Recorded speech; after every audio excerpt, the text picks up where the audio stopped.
trois syndicats du ministère des Ressources halieutiques et animales suspendent leur mot d'ordre de grève.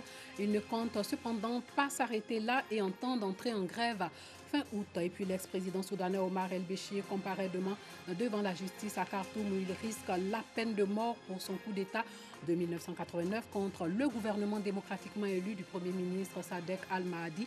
Il s'agit d'un procès inédit dans le monde arabe car jamais l'auteur d'un putsch réussi n'avait été jugé dans l'histoire récente. Bonsoir et bienvenue dans le journal. Ils suspendent leur mot d'ordre de grève. Il s'agit du collectif des fonctionnaires et agents du ministère des Ressources animales et halieutiques, du syndicat national des techniciens vétérinaires de Côte d'Ivoire et du syndicat national des halieutes de Côte d'Ivoire. Les trois syndicats comptaient entrer en grève demain mardi 21 juillet au cœur de leurs revendications, entre autres la prime d'incitation des agents du MIRA. Le reportage de Clément Bocco. Les agents du ministère des Ressources animales et halieutiques suspendent leur mot d'ordre de grève. Trois syndicats du dit ministère produisent une déclaration conjointe pour appeler leurs camarades à continuer le travail. Il s'agit du COFAMIRA, le collectif des fonctionnaires et agents du ministère des Ressources animales et halieutiques, le SINATEFSI, le syndicat national des techniciens vétérinaires de Côte d'Ivoire, et le SINACI, le syndicat national des halieutes de Côte d'Ivoire. Vu la disparition du Premier ministre qui a plongé la Côte d'Ivoire dans une tristesse sans précédent, à sa tête son Excellence Alassane Ouattara, vu la rencontre avec la primature dès demain 21 juillet à la primature, le collège des syndicats du ministère des Ressources animales et halieutiques décide ce qui suit. 1. La grève initialement prévue du 21 au 25 juillet est reportée à une date qui sera définie avec les délégués en fonction de l'évolution des discussions et la situation nationale. 2. La rétention des rapports hebdomadaires ou mensuels est maintenue jusqu'à la fin du mois d'août 2020. Le port des banderoles rouges, désormais tous les lundis, jusqu'à la fin du mois d'août. Le calendrier d'une tournée nationale de sensibilisation et d'information qui va s'achever par l'Assemblée générale extraordinaire vous sera communiqué ultérieurement. Camarades combattants, le collège des syndicats veut ici vous assurer de sa détermination à mener ce combat jusqu'à terme sans compromission. Le porte-parole du collège des syndicats revient sur les revendications. Que ce report des grèves dû au décès de nos différentes autorités et des deuils qui frappent la Côte d'Ivoire servit un cadre pour répondre favorablement à nos revendications internes. Je vais parler de notre prime d'incitation de tous les agents et de la signature d'un arrêté officialisant la tenue des halieutes leur donnant autorité dans l'exercice de leurs fonctions. Ces syndicalistes entendent donner place à la négociation durant cette accalmie pour le bonheur des agents du ministère des Ressources animales et halieutiques. 8383 candidats des écoles confessionnelles islamiques ont débuté les examens du baccalauréat, du BEPC et du CEP aujourd'hui sur toute l'étendue du territoire. Les responsables de la Direction nationale de l'organisation des établissements d'enseignement confessionnel islamique et de la Ligue des établissements confessionnels islamiques en Madersa se sont rendus ce matin dans plusieurs centres d'examen des communes du district d'Abidjan. Targa Sorokoni. École confessionnelle islamique Al-Mounara et Al-Nour d'Abobo, centre culturel islamique d'Adjamé Williamsville et l'école confessionnelle Sabil Kairi de Trècheville, des centres d'examen islamiques. Dans les salles de classe, ces candidats du baccalauréat, du BEPC, brevet d'études du premier cycle, et du CEPE, certificat d'études primaires et élémentaires des écoles confessionnelles islamiques, sont en pleine composition. Le commentaire, la traduction et la science du Saint-Coran sont les matières auxquelles ils sont soumis. On vient de faire le commentaire du Coran. Bon, ça se passe très bien aussi par la grâce d'Allah subhanahu wa ta'ala. Ce que le professeur nous apprend en classe, ne jamais tricher en classe et tu fais ce que tu as révisé à la maison. Compte sur toi-même, ne compte pas sur quelqu'un. Dieu t'aidera. L'essentiel, c'est de bien réviser. Voilà, avec ça, la prière peut aller. Mais sans la révision, même si tu pries Dieu, ça ne va pas aller. Je vais exhorter mes camarades à bien réviser avant de venir. Et puis à ne pas tricher, à ne pas demander son voisin et à bien se comporter en classe. On a fait tafsir avec Tajwid, avec Hadith. On a pris ça en classe. Ça s'est bien passé même. C'était pas difficile comme tout. Ça s'est bien passé. Celui qui a pris ses leçons et puis qui a bien refusé, alhamdoulilah, il peut avoir son examen. Dans ces centres de composition, examinateurs, surveillants et chefs de centre se réjouissent du bon déroulement des épreuves. Nous avons pris toutes les dispositions pour que les enfants puissent composer bien dans les salles de classe. Ils sont assis une personne par banc, en respectant bien les mesures barrières, les cache-nez et puis la distanciation sociale. Des centres d'examen visités par les responsables de l'Organisation des établissements d'enseignement confessionnel islamique, OESI, et la Ligue des établissements confessionnels islamiques et MEDERSA l'estiment. Ils ont pris le courage pour se présenter à ces examens.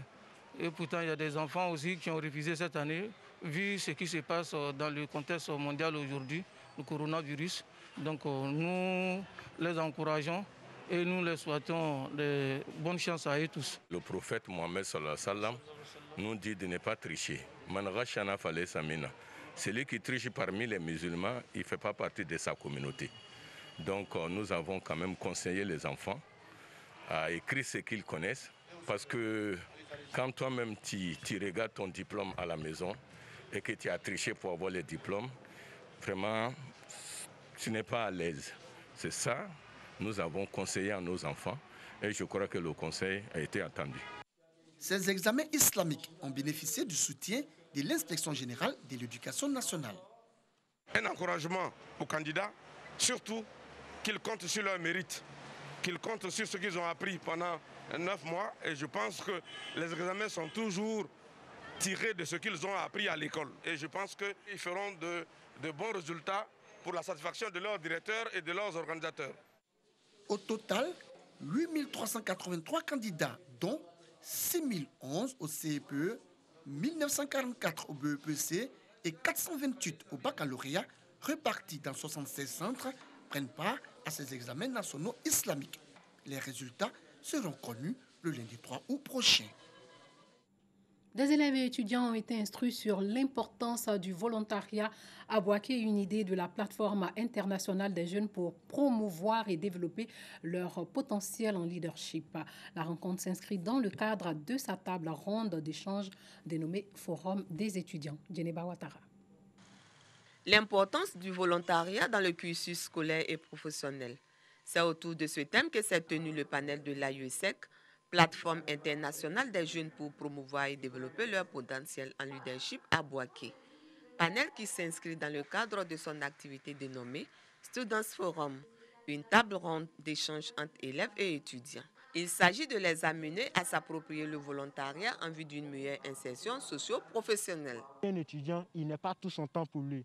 Donc, ce n'est pas facile pour lui d'acquérir une expérience professionnelle dans une entreprise s'il ne s'engage pas dans les associations estudiantines, dans les organisations d'étudiants. Le bénévolat permet à l'étudiant de se former aussi bien au niveau des compétences professionnelles, au niveau des ressources financières pour pouvoir accéder à un monde professionnel plus aguerri et plus accompli et servir son pays loyalement et fidèlement. Une initiative qu'apprécient les différents participants. La jeunesse, c'est de beaucoup s'intéresser au volontariat parce que cela nous permet d'acquérir, de comprendre déjà le monde professionnel. Lorsque nos militants dans les différentes associations, ça nous apporte un plus parce que demain nous sommes appelés à être sur le marché du travail. Cette plateforme d'échange a été également une occasion pour les membres de l'AESEC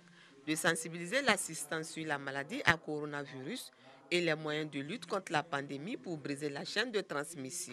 La plateforme internationale des jeunes pour promouvoir et développer leur potentiel en leadership est représentée en Côte d'Ivoire à travers 6 comités locaux, dont celui de Bouaké. 4 milliards de francs CFA injectés dans le Kabadougou pour la réalisation de 259 projets.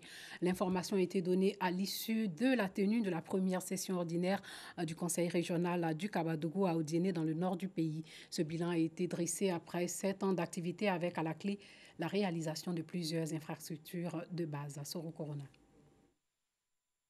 259 projets d'un montant d'environ 4 milliards de francs CFA réalisés en 7 ans d'activité par le Conseil régional du Kabadougou. Construction des centres de santé, d'établissements primaires et secondaires, revêtement de plus de 300 km de routes dans la région. Tel est le bilan dressé à l'issue de la première session ordinaire du Conseil régional du Kabadougou au titre de l'année 2020 tenue à Odiéné, chef-lieu de région. Des réalisations encouragées par les populations. Quand il y a une femme qui est au travail, il faut la transporter sur moto pour aller vers Madnani. Avec l'état des routes là, elles ont plusieurs fois accouché en cours de route. Et des fois même, l'enfant ne reste pas. Et si Dieu a fait que le conseil a pensé à nous, qui est venu construire une maternité, nous on ne fait que le remercier beaucoup. Il y a eu des marches, tout ça, à cause des manques de classes et manque de bancs surtout. Mais Dieu merci, avec l'arrivée cette année du conseil régional qui est venu nous faire tout, les mots nous manquent quand même pour leur exprimer vraiment nos satisfactions.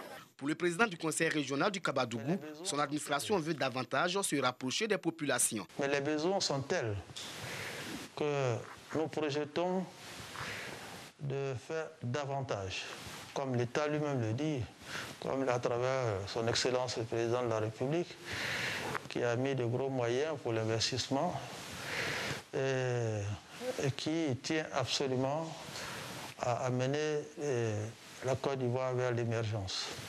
La région du Kabadougou est située au nord-ouest de la Côte d'Ivoire, d'une superficie de 14 000 km² pour plus de 100 000 habitants selon le dernier recensement de 2014. L'agriculture est l'activité majeure des populations. L'ex-président soudanais Omar el-Béchir comparaît demain mardi devant la justice à Khartoum, où il risque la peine de mort pour le coup d'État de 1989 contre le gouvernement démocratiquement élu du Premier ministre Sadek al-Mahdi. Il s'agit d'un procès inédit dans le monde arabe, car jamais l'auteur d'un putsch réussi n'avait été jugé dans l'histoire récente. Béchir sera dans le box des accusés avec 10 autres militaires et 6 civils, parmi lesquels ses anciens vice-présidents Ali Osman Taha et le général Bakri Hassan Saleh. Après une instruction menée par le bureau du procureur, il sera jugé par une cour spéciale composée de 3 juges. Le 30 juin 1989, au petit matin, la radio annonçait le coup d'État au Soudan. L'armée fermait l'aéroport, procédait à l'arrestation des principaux dirigeants politiques et suspendait les institutions, notamment le Parlement. Le colonel Béchir, devenu ensuite général, est resté au pouvoir pendant 30 ans. Renversé le 11 avril 2019 après un mouvement de contestation populaire qui a duré 4 mois. Il est depuis emprisonné. Et puis à l'heure du slogan Black Lives Matter, les nombreux Yéménites noirs appelés marginaux voient les discriminations s'exacerber et s'ajouter à la grave crise humanitaire qui frappe le pays en guerre. Le reportage de l'un de nos confrères de l'AFP commenté par Clément Boko.